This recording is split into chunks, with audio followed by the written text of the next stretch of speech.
Hello and welcome to the Retro MacCast with James and John, where in each episode we'll stroll down the Macintosh memory lane.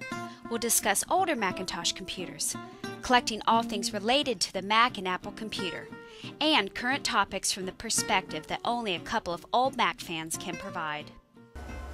Welcome to the Retro MacCast with James and John. This is episode 100 for January 3rd, 2009. I am James, and with me in person is John. Hello, John. You know, you don't need the headset. You don't need the headset. of course I have it. All right. Okay, we got that out of the way. All right, we are video taping. Well, we say, what do you say? Video recording. I don't say taping anymore. Actually, there is a tape in my camcorder. It's still digital, but there is a tape in there, and this will come out as an audio and as a video, so you can watch it any way you want. That's right, or listen to it. We are in the MacCave. And later on in the show, you're gonna get a tour. We're gonna walk around, and John's gonna show us all the interesting things that are in this room. Okay, but first, let's see. Well, actually, you know what? We ought to say a word about the holidays. Yes. You have a good time? Yeah. You get anything under the tree? Nothing? Mac-wise? Actually, nothing Mac-wise, because I'm waiting now till Macworld 2. Oh, yes, because there's the second Christmas that That's Mac right. fans, well, at least For one more year. for one more year. Yeah. And then maybe after that, then Apple will get in line with the gift-giving season and give us events That's at the right. appropriate time. Before Christmas, yeah. So that is the upside. Yes. The upside of no more Apple at Macworld next year. I got a couple of things, not from Apple, but I got a couple interesting books from my sister and my sister's mother-in-law. Interesting enough, they got a hold of my Amazon wish list. Ah, yes. Unfortunately, I had updated it recently. Normally, I keep like tons of stuff in there. Most of the stuff I already own, but I had updated it. So these are a couple books that I have been eyeing but had not yet purchased. This one is Stan. I don't know if that's Veit or Veit. I don't know, but it's the history of the personal computer from Altair to IBM: A History of the PC Revolution. And what's one they put on the cover, though? Looks like a straight Apple II. Yeah, I just love the fact that they're using that kind of as the iconic figure for... Right. Yeah. Yeah, and it's I just got started in it, but it's of course got a very big section on Apple.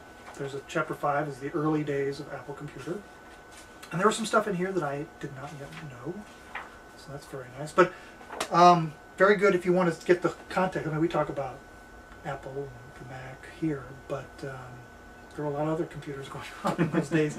And then the other one I got here is by Roy Allen. This is a history of the personal computer, the people, and the technology. And on the cover here we've got an Apple II. Actually, it looks like the same picture. There's an Apple II, there's an Altair, there's an IBM PC, there's a Mac, a Compaq, and some kind of beige PC, like a Dell. boxy... Yeah, exactly. And so anyway, I'm looking forward to reading these. Speaking of other computers, we did get mention on Earl's Retro Bits this last episode, which was very nice. We might have picked up some more listeners who are listening to Retro Bits. So if you are interested in computers, the history of computers other than Apple, then you might want to tune into Retro Bits. Okay, let's see. We've got what do we have? We have a bunch of new members on the website. We're up to 385 members, and so we want to welcome Axel. Axel is from Australia and got his first Mac in the mid-90s, an LC2, is now up to 5. We have, I'm going to say Ameri, forgive me on the pronunciation, from North Carolina, and now has 4 Macs and found us through the iTunes store. Hamilton is from Miami, Florida, and got his first Mac in 1993. And then there's Kathy Laird, and Kathy is from Cotati, California, has 7 Macs in a family of 4. And I guess her husband told her about the Retro MacCast, so her husband must be on the website as well. And then there's Hoba from Gießen, Germany, with 3 Macs, starting off in 1994. Mario is from Sao Paulo, Brazil, and well, he found out about us because he's a collaborator to a local Mac magazine. Oh, really? And he's got about 40 Macs in his private collection, so quite a big collector. And then there's Con from Canberra, Australia. Heard about us through the Mac Break Weekly, which I didn't know that we got mentioned on Mac Break Weekly. I listened to that podcast, so you have to let us know when they mentioned us. Yeah, what episode? And then there's Paul Sloan from Derby Line, Vermont, with 35-ish Macs, which means, you know, kind of like us. You're getting so many that you kind of lose track. All right, who do you have? We have Pradeep, who has a very nice picture of what looks like a nice, perhaps family picture, and that's all we know about him. Same thing goes for Pedro. Pedro is from Spain.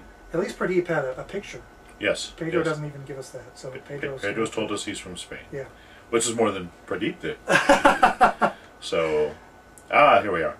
Van Baker. Van Baker got his first Mac in 1987, currently owns 9, has a website, www.design-first.com, and lives in Duluth, Georgia. We have Rob, who has, got his first Mac a year ago, already has 5 Macs. Very nice. Where's Rob He from? lives in Central Texas. And then we have Nancy, who got her first Mac in 1988, currently owns 4 Macs, and she lives in Maryland. She heard about us on Webland. Are you familiar with Webland? No, I'm not. Webland. Okay. We have Mark. Mark got his first Mac in 1994, has 2, lives in Lexington, Kentucky, and heard about us on Mac Folklore Radio Podcast. We have Mark Owen. Got his first Mac in 1992, currently has 7 Macs, and lives in Girard, Pennsylvania, and heard about us poking around on iTunes while looking for podcasts. Then there's El Baroni, got his first Mac in 1985, a Macintosh 512KE, very nice, Going way back. and has over 30 Macs, and from Canberra, Australia. And our last new member is Phil Kaplan, who heard about us on the web. The web. The web, yes. And he's from Soquel, California. Welcome. All right. Fantastic. Welcome, everyone. A couple of those folks still need to add pictures. Like Phil, for example, needs to give us a picture of some sort, so we have something other than a sad Mac to look at.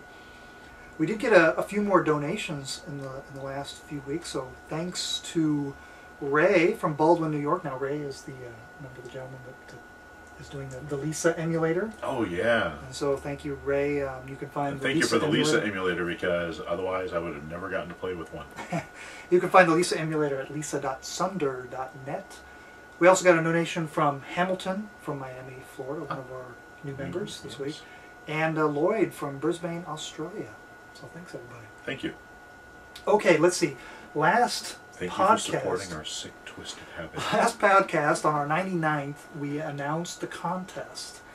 And the contest was to guess who was going to be our special guest for episode 100. So we have him here today. Come on in, sir. No, wouldn't that be something? You flew him in. And we had 3 clues, and unfortunately, I botched the whole thing up because the clues were not descriptive enough. There were too many people that fit those 3 clues. The 3 clues, if you remember, were, depending on your count, he's number 1. This artist signed his work. And the last clue, a member of the original Apple Garage Band.